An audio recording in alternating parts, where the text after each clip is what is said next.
무조건 올랐으니까 세론이 나오느냐. 그 업종이 갖고 있는 원래 모멘텀이 뭐고 그리고 그 업종을 가지고 장기 투자한다든지 단기 투자하는 관점에서의 플로라 그럴까요? 그게 가장 중요하다. 그래서 지금 같은 강세장이 오히려 많은 분들이 그 이야기를 하더라고요. 이 장이 끝나면 이제 돈 벌기 어려운 거 아닌가. 시장이 여유를 줄 때 넥스트를 위해서 차근차근 기본기를 다지는 게 전 중요하다고 생각합니다.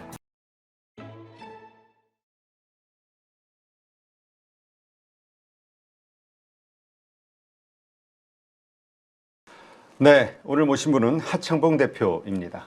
안녕하세요. 안녕하십니까? 자, 지금 증시 한번 긴급하게 좀 돌아봐야 될 것 같은데요. 네. 일단 트럼프 대통령은 뭐 미중 협상 끝나고 정상회담 끝나고 지금 비행기를 타고 떠나는 장면 이제 네. 지금 TV에 속보로 나오고 있는데, 자, 일단 모든 주요 일정은 끝난 것 같아요. 한미 협상도 일단은 마무리가 됐고, 아침에 상당히 좋은 분위기였고 급등하는 분위기였는데 지금 다시 코스닥은 이미 네. 마이너스고 코스피도 마이너스로 갔다가 강보합 왔다가 왔다 갔다 약세의 모습을 보이고 있거든요. 어떻게 이 모든 일련의 상황을 세론으로 봐야 되는 건가 하는 생각이 드네요. 뭐 보통 공존한다고 이야기를 합니다. 악재라는 것도 항상 품어 있는 거고 호재도 미리 주가가 반영을 하는 건데 만약에 이걸 세론 관점에서 본다면 국내 증시가 최근에 뭐 예를 들어서 지수가 많이 올랐지 않습니까? 그래서 이제 오늘 가장 대표적으로 많이 조정을 보이는 게 이제 자동차 같은 경우는 좀 있을 수 있을 것 같고요. 그러니까 사실 자동차 업종이 뭐 증시에 크게 영향을 준 건 아닙니다. 뭐 시장 4,000포인트인데 큰 건 아무것도 없습니다만 어떤 이제 시장에 이런 사인을 주는 거잖아요. 아, 이벤트가 끝나고 났으니까 이제 차익 매물로 나오는 그림. 그리고 이제 또 예를 들어서 조선 같은 경우는 이벤트는 끝났지만은 또 예를 들어서 생각하기에 따라서 좀 다를 수가 있는데 이벤트는 끝났지만은 또 앞으로도 실적 발표 이벤트가 남아있는 섹터 같은 경우는 상당히 좀 견고한 흐름이다. 그렇게 보는 있을 것 같고 한 가지 이제 미중 정상회담하고 한미 정상회담은 조금 다르죠. 한미 정상회담은 우리가 깔끔하게 이제 생각지도 않은 사실 저도 마찬가지였거든요. 그 자동차 관세가 타결될 줄은 이제 그런 거에 대한 어떤 기대감과 차익명을 좀 세게 나오는 거고 미중 정상회담이라는 거는 글로벌 전체 정치와 관련이 높습니다. 네. 왜냐면 그것 자체가 우리가 아시겠습니다만은 올해 4월 달에 가장 출렁일 때가 트럼프의 상호 관세 이슈였잖아요. 그리고 이제 그 이벤트 자체가 10월 말 에이펙 정상회담으로 몰려오면서 글로벌 증시가 뭐 한 달 이상 다시 가장 높은 상승률을 보였었기 때문에 어찌 보게 되면은 약간의 세론의 성격이 전체적으로는 생길 수가 있습니다. 근데 이제 또 이거를 시장과 다르게 보게 되면 4,000포인트의 주인공은 반도체다 보니까 이거는 섹터별로 구분해 볼 필요는 있을 것 같습니다. 네. 아니 근데 진짜 말씀하신 대로 현대차 네. 12%까지 올랐던 현대차 지금 뭐 이제 2%대 모습을 네. 보이고 있는데 지금 1시 반경 시점으로 봤을 때 3% 전후에서 움직이고 있어요. 이러니까 이제 오히려 오늘 정말 기대를 갖고 초반에 앞으로 더 이것이 상승 모멘텀이 될 거라고 생각했던 분들, 사신 분들 입장에서 네. 물린 게 확 돼 버리는 거죠. 10% 가까이. 그럴 수도 있죠. 네. 그럼 이거예요, 결국. 그렇다면 지금까지의 상승장 흐름이 이제 끊어지는 건가? 이제는 약세장으로 전환되는 건가? 아니면은 뭐 이런저런 생각들이 들 수밖에 없을 것 같아요. 그건 이제 두 가지로 한번 보셔야 될 것 같습니다. 아까 말씀드린 대로 현대차 자동차 같은 경우는 예를 들어서 지금 우리가 생각할 때 주가가 이제 뭐 30만 이상까지 가기 위해서 어떤 게 필요한가가 중요한 거잖아요. 그럼 우리 기업의 주가라는 거는 실적 플러스 모멘텀입니다. 모멘텀인데 관세 이슈는 현대차 입장에서 놓고 봤을 때 실적이 감소하는 부분을 커버시켜줬어요. 그러니까 실적이 계속 올라가는 과정이 아니라 실적은 만약에 뭐 10조 정도를 번다 그러면 관세로 인해서 로스가 생기는 부분 뭐 현대 기업 합쳐가지고 5조 원 정도 된다고 합니다.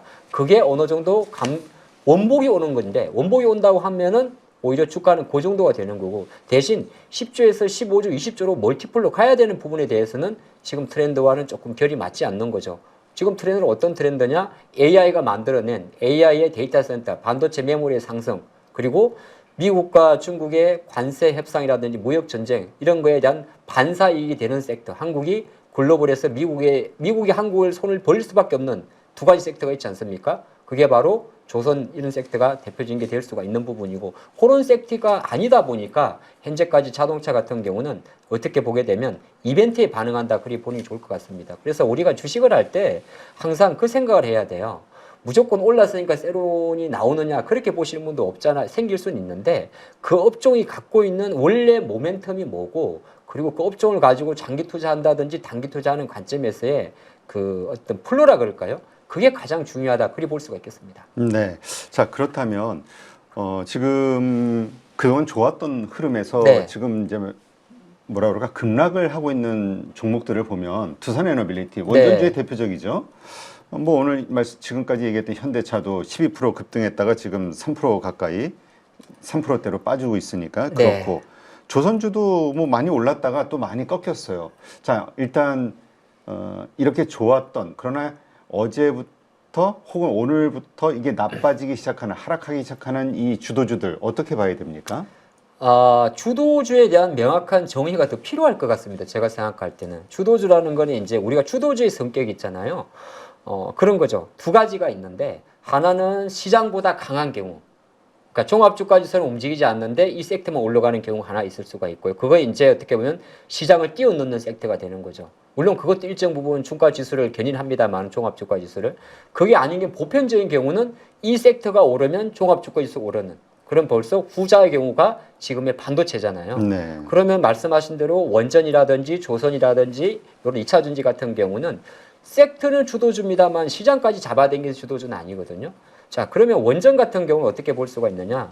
원전은 사실 우리가 최근 한미 정상회담이라는 이런 걸 앞두고 나서 시장에서는 약간의 어그로성인 그 문구가 생긴 겁니다.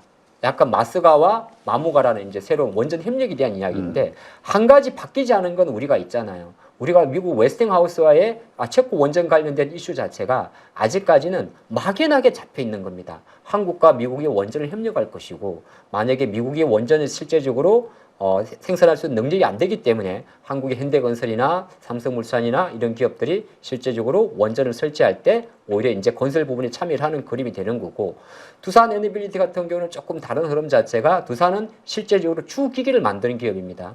물론 그럼 우리가 말하는 한국형 원전 APR1000이랑은 조금 괴리가 생길 수가 있는 부분이고 미국이 실제적으로 최근에 미국의 원전 관련 기업들 있지 않습니까? 네. 에너지 관련 기업들이 많이 올라간 이유는 상반기 같은 경우는 트럼프의 원전 확대 정책이 핵심이었고요. 하반기로 넘어오면서는 AI 붐이 가져온 바로 데이터 센터에 대한 발전원에 대한 이야기입니다. 그리고 뭐 아시겠습니다. 잠수함 같은 것도 마찬가지가 되는 거고요. 그런 관점이라서 원전도 섹터 내에서 두산 에너빌리티가 갖고 있는 힘하고 한국전력이나 한전산업, 한전 KPS 이런 기업들이 갖고 있는 파워는 아예 다르게 보여야 됩니다. 그러면 두산이 지금 최근에 많이 올랐다가 사실 많이 빠진 건 아니에요. 우리가 보는 관점에 따라 다른데 뭐 9만 7천 원까지 갔다가 7천 원 빠졌으면 아직 10% 이내에 있는 거잖아요. 역으로 생각하게 되면 아주 단기적으로 20% 이상이 오른다는 일시적인 차익 매물입니다. 그러면 두산 같은 경우는 좀 긴 관점으로 보셔야 되고 최근에 팁 하나 말씀드리면 최근에 수급에서 특징이 우리가 많이 이야기하는 게 뭐냐면 두산은 물론 외국인 쇼크보다 많이 있었습니다만 기관들이 많이 사는 종목이 있을 거예요. 대표적인 게 하이닉스. 아니 외국인이 1조 4천억을 파는데 하이닉스 주가가 올라가요. 그 다음에 무슨 조선. 그건 어떤 거냐면 지수가 제일 상승 지금처럼 고공 랠리를 볼 때 가장 많이 들어오는 자금이 간접 투자 자금입니다. 그걸 우리는 ETF라 그러잖아요. 그렇죠. 최근에 뉴스나 증권 뉴스 보면은 매일 뭐 미래에셋에서 어떤 ETF 만들었다, 삼성에서 KBS 나온다 그러지만 ETF가 만들어지는 거는 업종 대표주를 사는 거거든요. 그러면 원전도 마찬가지예요. 원전 같은 경우는 만약 ETF가 신설이 만들어지고 아직은 뭐 반도체나 뭐 조선이나 방산이 이런 것만큼 활발하진 않습니다만 만들어지게 되게 되면 1순위로 꼽는 기업이 됩니다. 그럼 내가 주식을 할 때 있잖아요. 약간 대형주를 매매하시는 분은 어느 정도의 상상의 스토리와 그런 걸 기억하고 가시면 좋아요. 그래서 지금 시장이 신고가일 때 ETF가 많이 붐이 될 때는 결정적으로 업종 대표주 쪽으로 매수가 들어가는 거거든요. 그럼 상대적으로 같은 원전 내에서도 두산 에너빌리티가 한전산업이나 기타 종목들보다는 압도적으로 강할 수밖에 없겠죠. 그래서 지금 저는 두산 에너빌리티의 이 주가 조정은 어떻게 보게 되면 다시 한번 살 수 있는 아주 좋은 기회라고도 생각하고 있습니다. 네. 그렇다면 조금 전에 우리 뭐 두산 에너빌리티도 네. 그렇고 현대차 물리신 분들도 아직은 그렇게 걱정할 필요는 없다. 그렇죠. 바뀐 건 하나도 없어요. 그냥 주가가 단순하게 물론 그것도 좀 큰데 높은 변동성에서는 좀 자리가 없다 그리 보시기 좋을 것 같습니다. 그 조금 전에 언급하신 2차 전지주 네. 최근에 상당히 좋았었는데 오늘 그 LNF의 그 실적 해석에 대해서 영업이익은 좋았는데 순이익이 확 적자로 돌아서가지고 이거 뭐냐 사기 아니냐 뭐 이런 뭐 댓글까지만 올라오더라고요. 그거 아주 좋은 인사이트인데 우리가 이제 기업들 실적을 볼 때 뭐 매출도 당연히 보지만 가장 많이 보는 게 영업이익이잖아요. 그래서 얼마 전에 이제 LG 에너지솔루션도 6천억 나왔다 그러니까 와 좋다고 했고 포스코 퓨처엠도 이제 흑자 전환 나왔고 그죠? LNF도 이제 몇 개 분기만 흑자 전환 나왔는데 조금 전에 바로 그 포인트예요. 시장이 만약에 LNF에 대해서 영업이익은 좋았는데 순이익이 나빴다고 해석을 했다는 건 뭐냐 하면은 LNF의 기본적 펀더멘탈 분석에 누군가가 분석을 한 거예요. 왜냐하면은 영업이익이 좋았다는 건 2차 전지 업황 앞으로 실적이 이제 바닥을 찍었다에 포커스를 맞춘 거고 손익이 잠수했다는 거는 LNF가 갖고 있는 높은 부채 비율과 이자 비용에 대한 부담이 그대로 반영된 거거든요. 그럼 2차 전지를 바라보시는 분이 두 가지가 존재할 거예요. 한 가지는 성장성을 보고 베팅하시는 분은 영업이익의 증가에 포커스를 맞추는 거고 가치 투자 성격의 기업의 펀더멘탈을 보시는 분은 2차 전지를 디스할 거예요. 예를 들어서 최근에 어떤 게 있었냐면 외국계 모 증권사에서 지금 포스코 퓨처엠의 주가가 20만 원 하지 않습니까? 네. 목표가 8만 원 때렸어요. 8만 원. 근데 그 8만 건의 기준은 업황 자체는 상당히 이제 부정률 합니다만은 펀더멘털에 집중을 한 거거든요. 그래서 우리가 주식 투자를 할 때는 내가 일단 그 거치를 하는 거예요. 이게 2차 전지라는 게 LFP라는 게 또는 ESS라는 게 성장성이 있는 거잖아요. 네. 그런 관점이라 그러면은 약간 우리는 그 영업이익의 증가이라든지 향후 스토리에 집중하는 게 맞는 거고 다만 트레이딩을 하시는 분이라면 어느 정도 두 자릿수 이상의 고점 대비 변동성이 나온다 그러면은 일정 부분 물량을 조절하셔야 되는 거죠. 그러니까 주식이라는 게 참 어찌 보면 이리 보면 이렇고 저리 보면 이럴 수 있는데 한 가지만 기억하시면 좋을 것 같아요. 어떤 이벤트가 있든지 간에 나만 모를 뿐 이미 주가는 알고 있었다는 거죠. 그걸 우리는 세론이라 그럽니다. 네.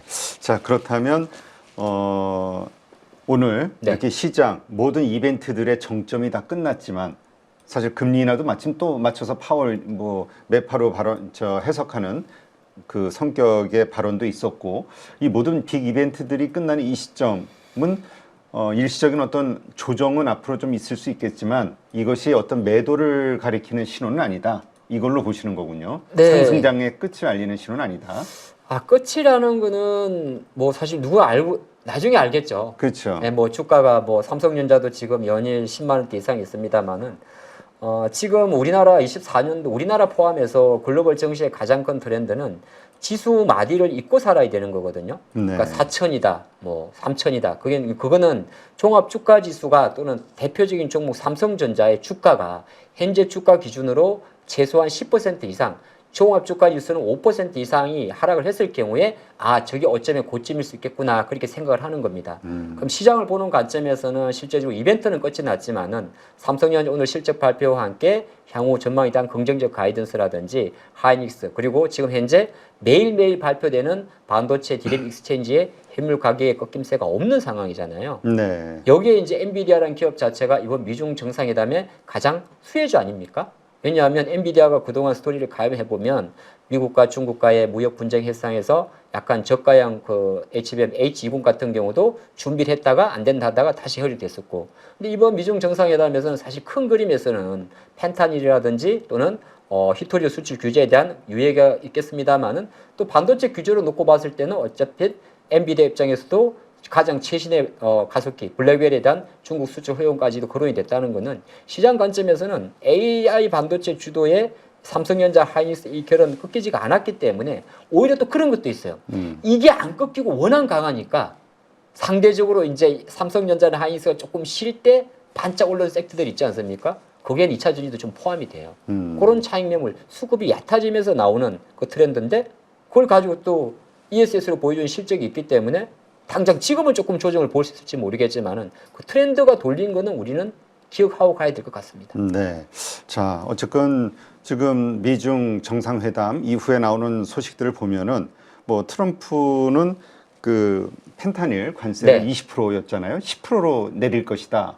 그 다음에 중국은 미국산 대두 즉시 수입을 할 것이다. 뭐 네. 이런 발표가 또 나오고. 그럼 어느 정도 합의는 됐다라고 봐야 되겠죠? 근데 가장 중요한 건 아마 공식적으로 안 나오는 것 같아요. 그렇겠죠. 예, 바로 히토류 부분이고 아까 조금 전에 저도 잠깐 봤는데 이런 이슈에서 G7이 히토류 동맹을 맺는다는 또 그런 뉴스가 있다 보니까 시장에서는 뭐 일부 히토류 관련 테마주 움직임을 보이고 있는데 이게 워낙 첨예한 부분이고 이거는 사실 미국과 중국의 어떻게 보기에는 향후 패권 유지 싸움이거든요. 그런 관점이 있기 때문에 눈에 보이는 뭐 대두 수입을 확대한다든지 이런 거 자체라든지 아니면 보편 관세, 종합 관세에 대한 이하라 자체는 실제적으로 시장에는 그렇게 큰 호재는 될 것 같지는 않다. 그리 보겠습니다. 네. 자, 그렇다면 우리가 사실 지나봐야지 알 수는 있지만 조금 전에 말씀하신 그 상승장의 네. 끝을 알리는 그래도 시그널들이 있잖아요, 신호들.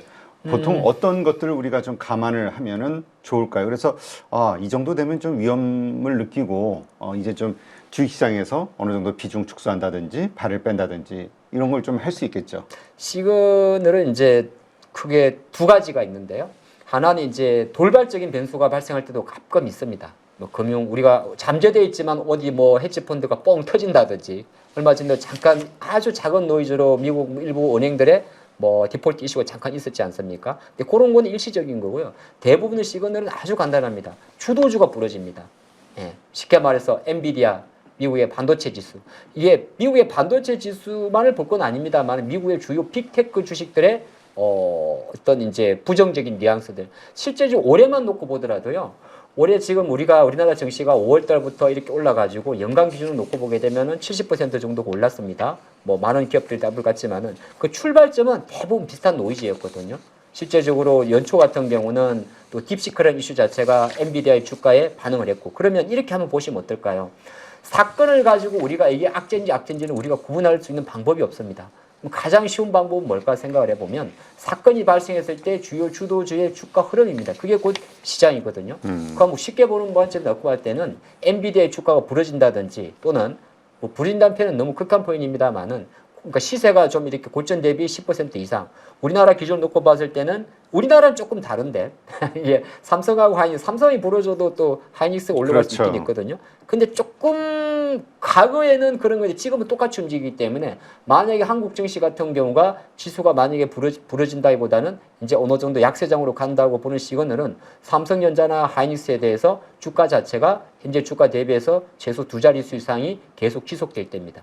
여기서 중요한 거 한 가지 더 말씀드리면 여러분들 수급을 많이 보실 건데 뭐 외국인들이 선물 매도가 많다 또는 외국인들이 삼성전자를 많이 팔았다. 근데 주가가 안 빠지면 우선순위는 주가에 둬야 되는 겁니다. 그런 아주 간단한 카테고리만 정리해 두신다면 시장의 그 방향성을 읽는 어려울 것 같지 않고 그 다음에 조금 중요한 게 변동성이거든요. 네. 변동성은 일정 부분에 이제 많은 내군과 시장의 전체적인 메커니즘을 보는 것을 좀 학습을 통해 가지고 많이 좀 준비해 둘 필요는 있다고 저는 그걸 많이 강조드립니다. 네. 자, 하여튼 많은 분들이 그러한 것들 때문에 그러니까 자기만의 어떤 그 기준이랄까요? 네. 그다음에 투자 원칙 이런 것들 때문에 제대로 정립이 안 돼 있고 해서 이 변동성에서 많은 손실을 보거나 이익을 극대화 못 시키는 분들이 참 많잖아요. 네. 이런 분들이 어떠한 식으로 그 어떤 자신만의 그 기준 만들 수 있을까요? 주식이 이제 상승장에서 주식을 시작하시는 분들, 그 다음에 올해 같은 경우는 여러분들이 아마 그러신 분도 가끔 있어요. 야, 뭐 나는 이 방송 보고 저 방송 보고 책도 안 봤는데 그냥 가만히 있었더니 하이닉스 가지고 50% 60% 수익 냈다. 야, 나는 삼성전기 한 2, 3년 들고 있었더니 되게 많아요. 근데 행운은 한 번이면 족합니다. 지금이 워낙 강세장이기 때문에 사실 여러분들이 공부를 하지 않고 하더라도 어느 정도 시장이 도와줘요. 그리고 내가 원래 투자 마인드가 나는 이상한 주식 하지 않고 누구나 아는 큰 주식을 하신 분들이 오히려 수익률이 압도적으로 높습니다.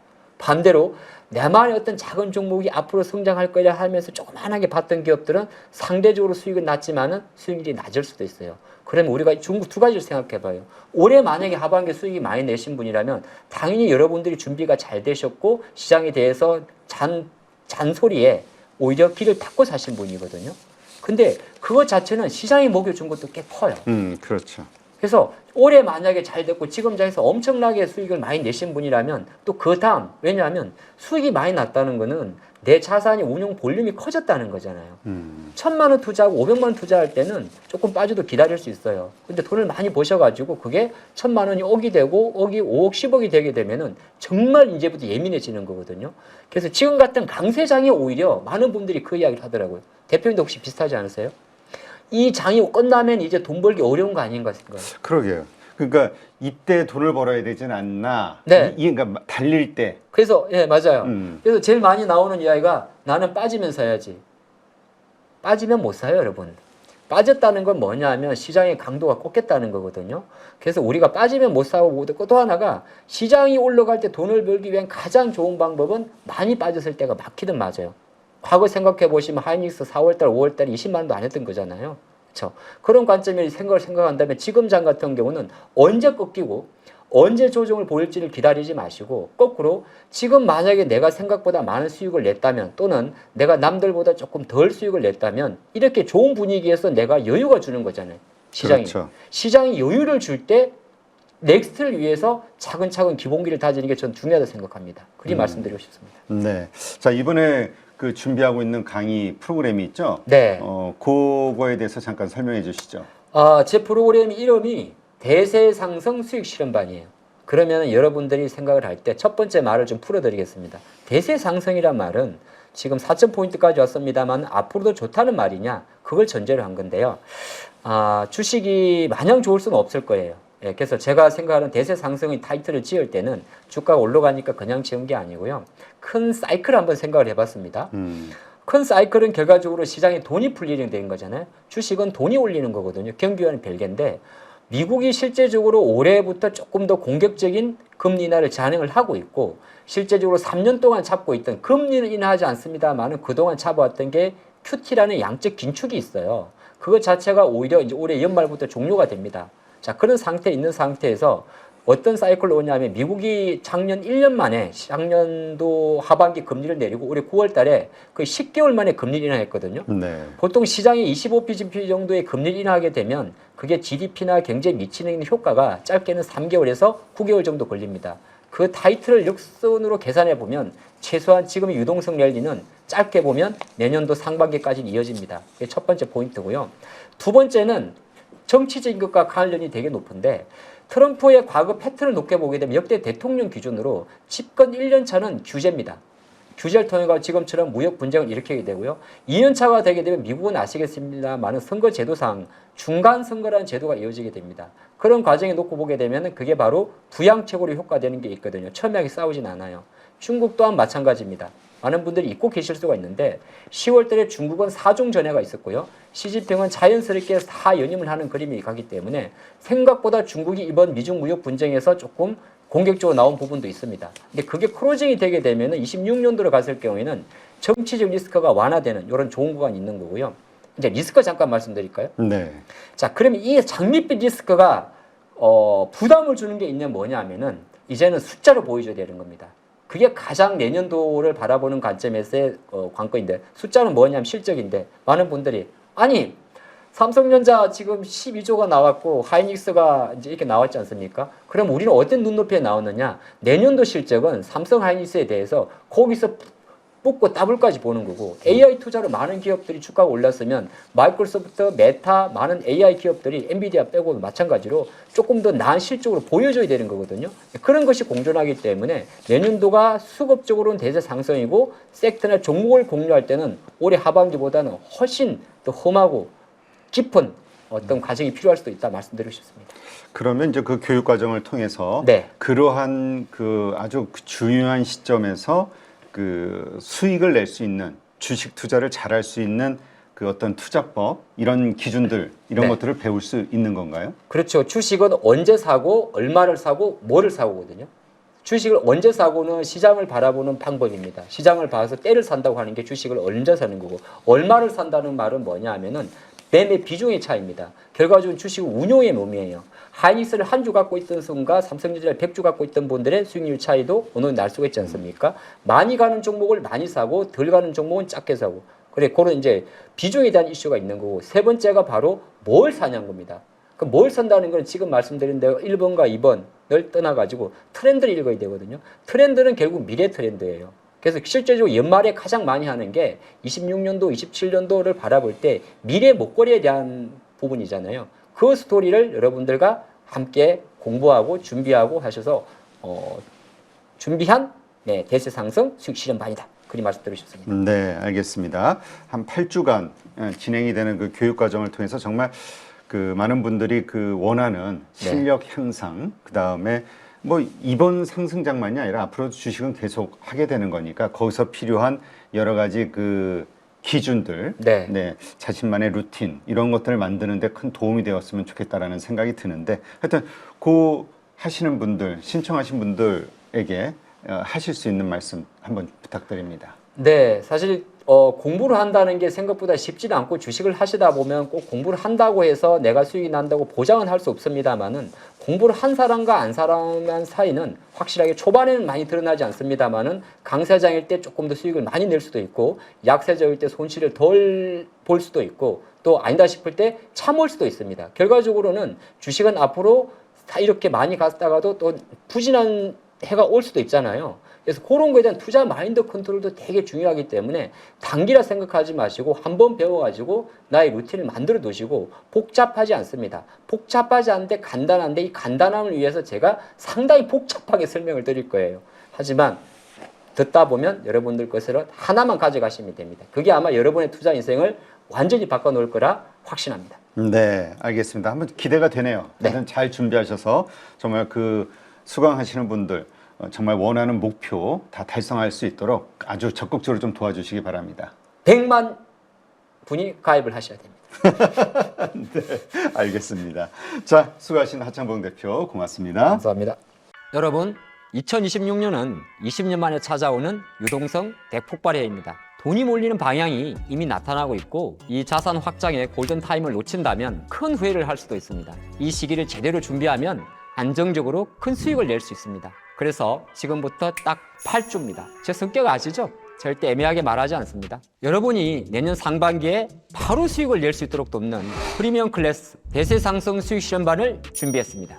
제가 보는 차트의 완벽한 이평선 세팅법부터 직접 만든 투자 루틴에 의거한 수익 실현 원칙과 구체적인 행동 지침, 2026년 주도주와 2030년 장기 전망이 담긴 실전 포트폴리오 전략, 총 8주 동안 투자를 위한 모든 것을 알려드리겠습니다. 오직 저희 8.15 모니터 가족 여러분들을 위해 준비한 선물도 있으니 꼭 확인하셔서 혜택까지 받아가시길 바랍니다.